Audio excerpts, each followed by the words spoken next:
Okay, what up ladies and gents, it's your favorite Asian robot right here, hopefully your favorite official content creator for the First Descendant, and today we are going to talk about Sharen's mobbing build, which many of you guys have requested, and which you guys have seen me play on stream these past few days, okay?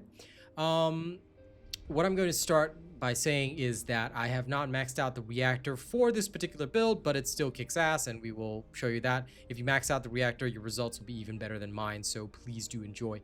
That being said, the blue beetle is also a necessity for this, so if you haven't built it up, don't worry, I've got the build for it coming tomorrow, okay? But you are going to need the blue beetle for this, and I'll go through its build tomorrow specifically, okay? All right, let's not waste your time. Let's get started. But before we do, I've got a short little sponsored ad, okay, for Shure microphones. If you guys have not yet checked them out, I do not get any commission for this. Link is in the video description. Check them out. Enjoy the ad, and I'll see you back shortly. Hey, what up guys? It's your favorite Asian robot right here, and I just want to tell you guys about the Shure MV6 USB gaming microphone. Okay, this thing comes with voice isolation technology to pick you up clearly, a digital popper stopper to eliminate plosives, and you get everything you need to set it up right out of the box. In fact, I'm recording this ad right now with this microphone. So if you like what you're hearing, okay, make sure you check out the link in the video description. Check them out. I do not get any commission from this, so check them out if you want to, okay? Thank you very much. Enjoy the video. Okay, welcome back, Curd Nerds. All right, let's go through this build for Sharen. Now, as we always do, I'm going to introduce her skills, okay? They are very straightforward. None of them have any hidden mechanics that you need to know about, but I'm still going to go through them anyway. Her passive is Assassinator, all right? When Sharen is in an ambush state, killing an enemy by using a skill resets the active camouflage cooldown. That's this skill right here, okay? This effect gains cooldown when attacking. This effect gains cooldown, all right? That I think it's referring to the description where the cooldown of this passive is 45 seconds, but you can bring it down to 11 seconds with this build. All right, and when attacking, it increases the damage against enemies who are not targeting the caster. Take note that if you are not being targeted by the enemy, you will gain 15% extra outgoing damage, right? Which is really, really good for team fights when somebody else is distracting the boss, okay? Because as far as I know, it's a 15% separate multiplier. I could be wrong on that. If I'm wrong, please correct me. Okay, for Cutoff Beam, this is her first skill. It basically is a sword slash. She pulls out an electric sword, slashes. Max expandable range is 150%. You should have already seen my video on range. Okay, so you should know that the tooltip is lying to you. This is at its range doesn't actually go to 8.5 meters. This is because of skill expansion, but like I said in my video, I've already mentioned the tooltip is bugged. So please just follow the max expandable range to know how much range you're getting. Basically, this increases, you will get up to 1.5 times the range on this skill, but the modifier is also really high. So this skill is really useful when you have to slash down an elite, or when you're coming out of ambush state. If you just have to assassinate one guy, this is a pretty good skill. 1.8 seconds cooldown with this build, 20 MP cost, very, very good value for your money. And it will slash an unlimited number of targets so long as they're within the range in front of you. It slashes in 180 degrees, so take note of that. Okay, active camouflage. This skill is beautiful. 5 seconds cooldown with this build, 15 MP cost. The duration is 10 seconds. It's 10.6 with this build, but that's because of the reactor and external components. You gain 20% increased movement speed. You gain 100% increased damage due to the ambush buff. That is when you break active camouflage. Okay, you immediately gain ambush. And the ambush will increase whatever damage you deal by 100%. You also get a 22% critical hit rate increase, which is additive, and a firearm critical hit rate increase of 22%, which is also additive, okay? So this can help guarantee a crit when you're coming out of that state. Take note, however, that the maximum crit rate is 100%, and the enemies do have a baseline critical hit resistance. So even with 100% crit rate, you may not actually crit, so do be aware of that, okay? Now, moving on, we have Shock Nuts. I love this skill. Why? Because it's got a hilarious name. But no, this particular skill, you will get about 8 meters of range on this, since its max expandable range is 200%, right? You can get 8 meters maximum, which you will get with your inversion reinforcer buffs and all that. But it is very useful when the enemy boss comes up with those orbs above their head. Just throw the shock nut. It'll blast most of them and leave the rest very damaged so that you can completely shatter that. Okay, so I like to use it specifically for that. It also inflicts a 5-second stun, so you can use it in some situations if you just really need to pop somebody that's at a particular distance. But take note that this particular skill fires in a bit of an arc, so you have to take that into account when firing it. And the detonation range, like I mentioned, is 8 meters, so do take that into account. You probably want it to detonate slightly above the enemy to get maximum value. All right. Last but not least, with this particular build, you are going to use area suppression. I've actually tested this build with release cutting force and ambushed. You can use either of these modules with this exact same build and still do really well. But the best for mobbing is area suppression. Ambushed is too slow and release cutting force does too little damage compared to area suppression. So release cutting force is great for the mobs. Area suppression is better for the bosses and also good for mobs. So this is the best bang for your buck, but you can try ambushed and release cutting force with this exact same build as well. Now, area suppression will change your final skill to throw daggers all around you. It's got 5.1 seconds cooldown, but every single time, okay, you hit a critical hit on the enemy, you will gain a cooldown decrease of 1 second. So you must hit 5 crits at least in order to have no cooldown on this. The health recovery amount is also max HP times 0.4, which is really nice. So in groups of enemies, you can actually recover HP by using this. You will send out 20 daggers, okay, and the maximum number of daggers that can fly toward one enemy is 10. So even if you're right underneath a walker, you will still only hit them 10 times. The amount of damage that you deal is 184.5% skill modifier baseline per dagger. And the damage range is actually referring to the thickness of the dagger. If you take off skill expansion, and the max expandable range is of course 200%, but if you take off skill expansion, you will actually find that your daggers slip through some targets and they don't cover as so-called wide of an area. But if you actually put skill expansion on, they cover a much wider area and you actually have a better time hitting targets. So do take note of that. Okay. Whenever the daggers hit, they'll inflict electrocution, but this is pretty standard across pretty much all of Sharen Skills. Okay, except for Shock Nuts. Shock Nuts doesn't inflict electrocution, but this one and Release Cutting Force do. They also have different electrocution stats, so I believe you can actually double up on them. I'm not 100% sure, but I think you can. If you can't, that's also okay, because either way, you're not really playing this for electrocution. All right, and that is Sharen Skills explained in a nutshell. And quite frankly, you don't even get a chance to double up because your area suppression should kill most things in one shot. I'll demonstrate later in the combat section. Okay, now you understand what her skills are. Let's talk about reactors and external components. For her reactor, here's what you're going to need. All right, you are going to want in general, a gold reactor. It's got to be electric fusion, and you want it to have the scout rifle mounting. Okay, this is because you're going to use it with the blue beetle. Now, for the rolls on this, for mobbing specifically, I really recommend critical hit damage. And if you can, get fusion skill power boost. But if you don't get fusion skill power boost, you roll a gold electric skill power boost. That's still okay. The main thing is skill critical hit damage should be gold. This increases your multipliers, which really helps out with your damage. Okay. That is it for me. Now, for your external components, I'm just using everything that gives me maximum hit points.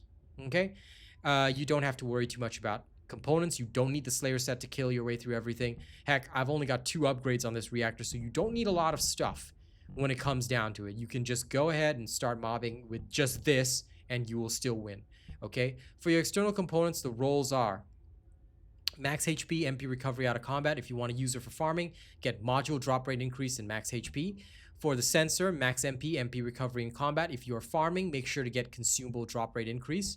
Okay, annihilation memory, defense, MP recovery modifier. If you're hard farming, you will want to get the gold drop rate on this, or you can go for firearm proficiency if you're farming XP.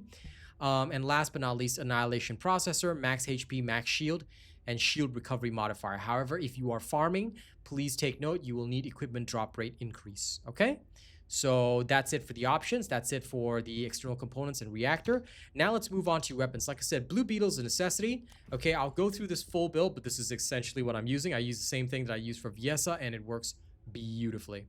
Okay, I do plan on adjusting some of these at a later time. I was just seeing what would give me the best bang for my buck, but so far this has worked really well. You don't really need to focus on this as an actual killing or slaying weapon because it is not designed for that purpose.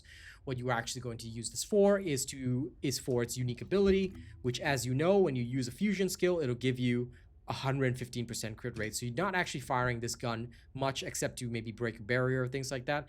I'll go through its build in detail at a later time, But rolls wise, make sure you have your firearm critical hit damage up, because that is the main thing for this. All right, I only rolled a blue on this, but I'm too lazy to get a purple or even a gold, so I decided not to bother too much, but that would actually increase my damage. Okay, other than that, the rest of the weapons are to your taste. You can also get a beam rifle mounting with Voltia if you want to use her in void vessels. Okay, now the real meat right here. Let's talk about the actual modules. Now this time I'm actually going to remove my green screen so that you guys can see everything. Okay, mid-air maneuvering, standard sub-attack slot, area suppression, I already mentioned.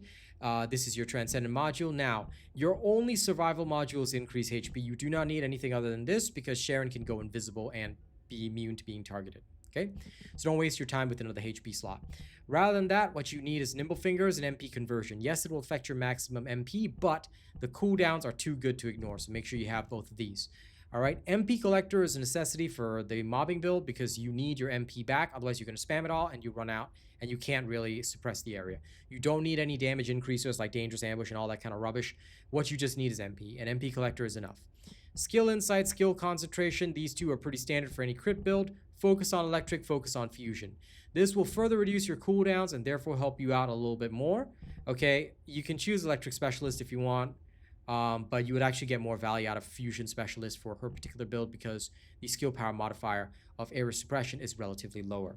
Okay, that being said, I still prefer the cooldowns over the actual damage, because I find it gives me a lot of relevance in the field. You must have skill expansion. This is to make your knives hit better.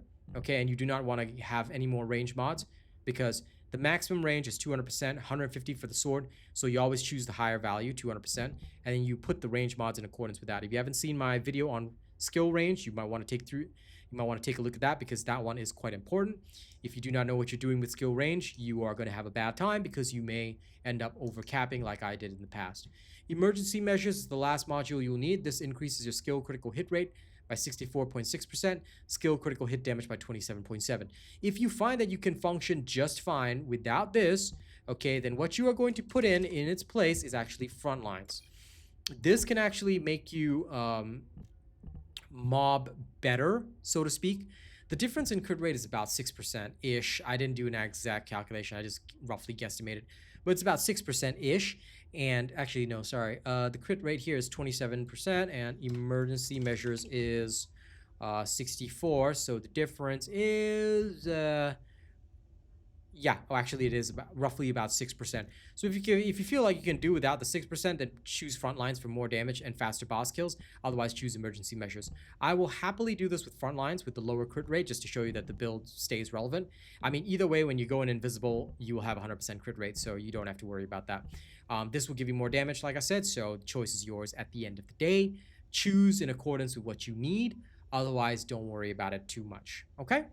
All right, changes saved, let's go.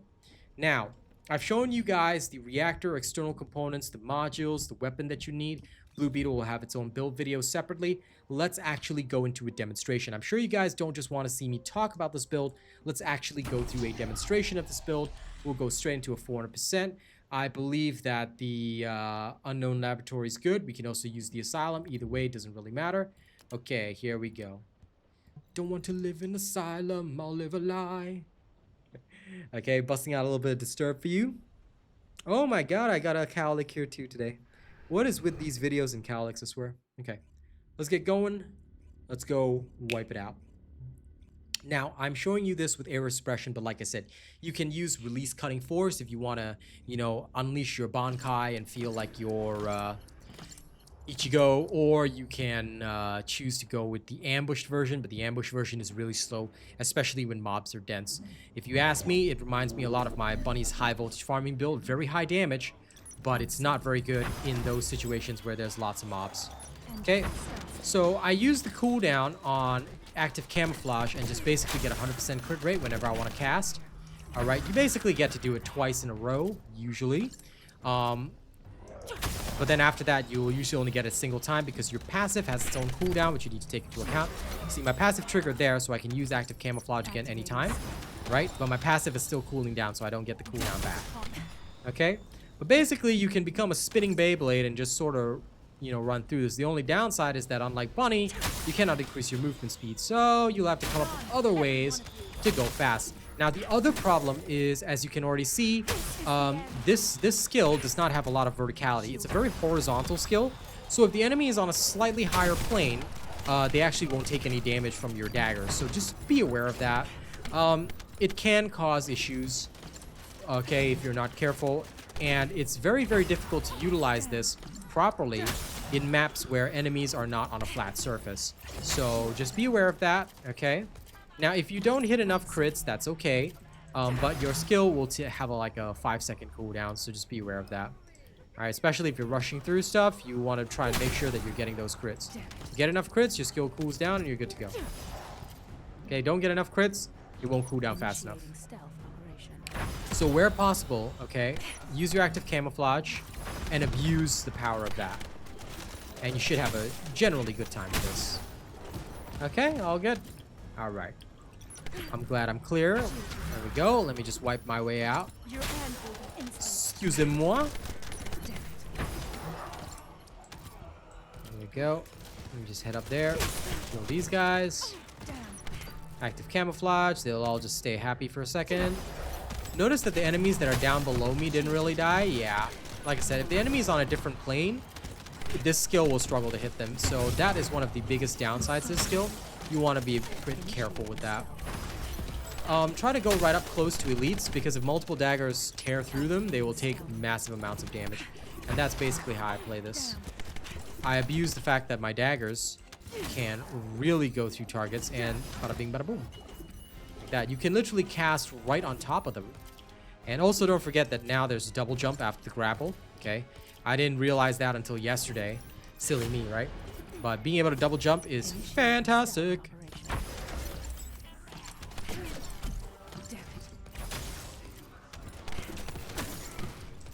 Excuse me, sir. Sir, sir. How dare you not die? Almost had to use my shock nuts on that guy. Sir, sir, thank you. Those dang shield bearers, imagine not dying. But I also don't want to waste my active camouflage on those guys. Now, Beyblade your way through the targets. You don't have to spam cast continuously. Okay, your job is to Beyblade, so just Beyblade. Slice a dicer. And when you need a big kill, just make sure that you go into your ambush state and then wipe them out. Whichever one, whoever your target is. Okay, there you go. Everything's dead. Move on.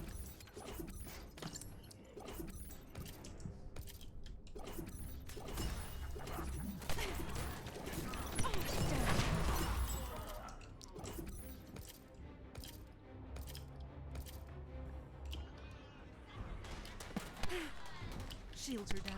That being said, you can cast in the air, so if you are good with your aim, let's say the enemy's on a different plane, you can cast exactly when you're on their plane and then drop down to a low level to avoid damage. So that does work with this, and it's pretty fun to do. Excuse me, sir? How dare he not die? Shameful. I tell you, these creatures, they're getting bolder and bolder, not dying to my skills and whatnot. Okay? But you are, like, in my personal opinion at least, slower than Keelan when it comes to this kind of thing. So if you really, really want to, you can mob with Sharen. I actually don't recommend it. I actually use her, or I would prefer to use her as a bosser. But still, she does pretty good work. Kind of like Viessa, she's a bit slower than Keelan, but she can do funky stuff like that and almost absolutely wipe out a boss instantaneously. Just take good advantage of your camouflage and then boom. Alright? And better still, if they don't die on the first shot, well, they'll die on the second. There you go, boss dealt with.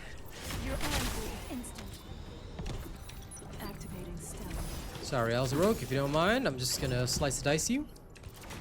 As you can see, her MP is very, very easy to hold, so you can do real well with this. Just get into a stealth state, do that, and then you're done. There you go. Run over.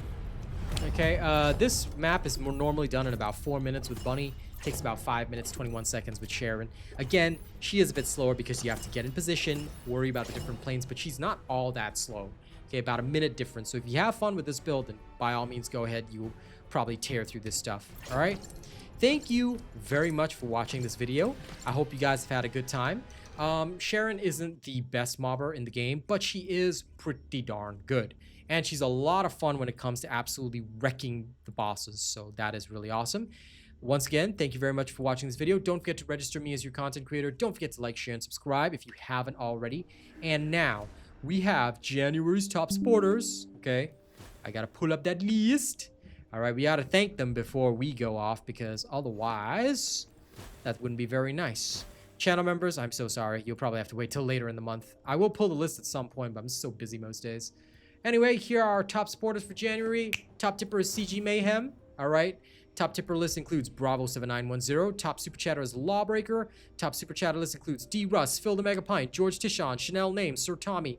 Top channel membership gifter is Arcane Silver 300. Thank you guys so much. Thank you to all of our top tier channel members. You guys are awesome, and I'll see you guys on the next one. Enjoy Ultimate Sharen, and get you later.